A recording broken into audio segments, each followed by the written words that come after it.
Hey, it's Stephanie with RevelationU. Long time no see. I was out of town last week, so I didn't post any videos. Sorry if you were missing your Journey to the Heart meditation by Melody Beattie. Daily meditations on the path to freeing your soul. So I'm not sure if you can see the bags under my eyes or not. Yeah, I can feel them for sure. I was lucky enough to have the opportunity to practice mindfulness and self-awareness in the middle of the night last night when my sick child came in and decided to keep me up for 2.5 hours. It was awesome. Super awesome. I'm sure you've been there, or you've had a similar situation, maybe with your dog or your roommate or something. Anyway, yeah, he crawled in bed with me, which was no problem. He was sick and wanted to snuggle. I'm not gonna say no to that. I'm a huge snuggler, and when you're sick, you just want comforted. You just want to snuggle up. So fine, no problem. Then came the wiggling, the constant wiggling, moving your feet, moving around, moving your head, moving everything, just moving everything. And then came the overly dramatic breathing. Clearly he was awake and he wanted me to be awake as well for like 2 hours. Oh my God. It was awful. And the level of irritation in my body made me feel like, I was having an out of body experience or something, when you're you know what I'm saying? Like when you're sleep deprived and you're being kept awake, or you're tired and you're angry. Sometimes even when you're joyful, you just feel that you just feel a little disconnected because you're so amped up in either direction. You're too in your head. And that's what today's meditation is about, from Journey to the Heart. Well, it's not exactly, but it relates to that feeling. So let's go ahead and read it real quick. Oh, wrong page. Okay, March 19th. Get back in your body. Whenever you find yourself drifting away, losing touch with yourself, jumping from the present moment to some far-off point in the future, get back in your body. Instinctively, we may become afraid or find ourselves in a painful situation. We may leave our bodies temporarily. We may shut down or move our consciousness out, abandon or ignore ourselves. Sometimes it's natural to go numb, just to get through the motions until things calm down. It's easier than feeling. But shutting down our bodies and emotions, disappearing as a way of life, won't get us where we're going, to the heart. Living with an open heart means we stay present for ourselves and feel as much as we can, as much as we need to. Feel the feelings that come our way. You're safe now. You know how to own your power. You know how to lovingly care for and nurture yourself. You know how to trust God and the universe to help you. You know you can trust yourself. You're safe now. Safe enough to feel. Deliberately, consciously get back into your body. Feel your feet, head, arms, legs. Feel your heart. Listen to it beat. Rub your shoulders. Massage your feet. Contemplate this. You're powerful now and powerfully connected to yourself. Get back into your body and come to life.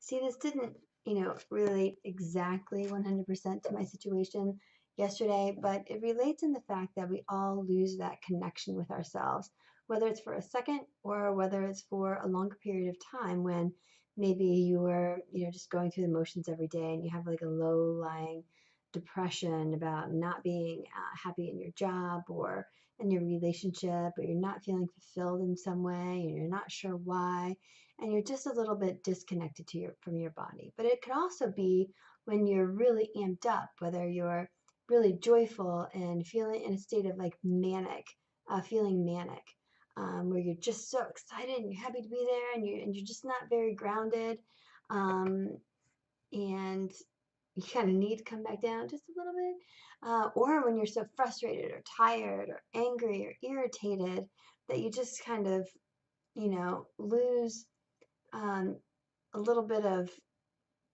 connection with what's going on in the moment. And you got to bring yourself back. And that's what happened last night. I got so frustrated, and I asked him to stop several times, to just stop wiggling. And each time, my voice got a little bit stronger, my tone got a little shorter. And after an hour, I was like, if you are going to keep wiggling, then just get up and go to your room. I can't take this. I need to sleep. You need to sleep. You're sick. I'm not doing this anymore. And when I said that, I mean, obviously that was a reasonable request, and should have probably done it sooner. But at that point, I noticed the feelings in my body. I became aware of the feelings in my body, and I didn't feel good. I was hot, and frustrated and sleep deprived. I just wanted to sleep. I just wanted to sleep. And I just knew he needed to sleep, and I was just over it. And the wiggling and it's those little irritants, the wiggling and the breathing. And then I just, I stopped myself when I recognized how I was feeling physically. And I got mindful. I started asking questions. I was like, okay, what's the bottom line here? What's actually going on? What's actually going on is he's sick and he wants comforted. Okay, he's sick and I want to comfort him as well, obviously. Um, what also is going on, I want to sleep. I need to sleep, and I can't sleep like this. And so I started asking, how can we get to a point where we're both getting what we want and what we need in a calm, reasonable manner without a bunch of unnecessary drama?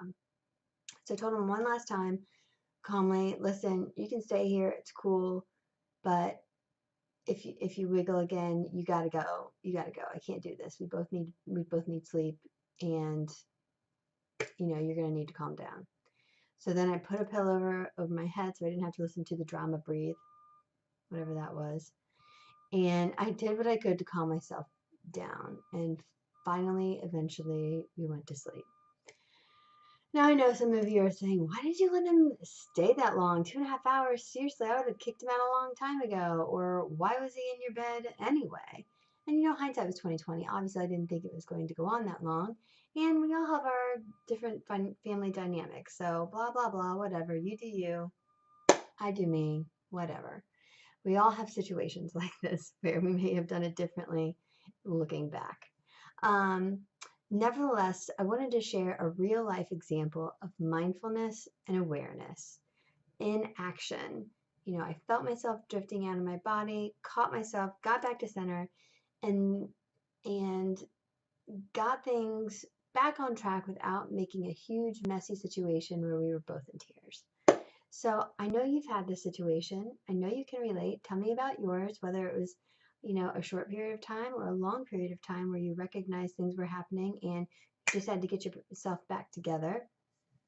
Share it in the comments. I'd love to hear it. Also, get this book. If you're watching this on YouTube, there's a link below, or you can go to my website, RevelationU.com, and under Work With Me, you'll find a section called Self-Study, and there's a link there as well. Get the book. It's great. I read it every day. I get so excited. It's really awesome. Very inspiring. So that's it for March 19th. I hope you have a great rest of your day, and we'll talk soon.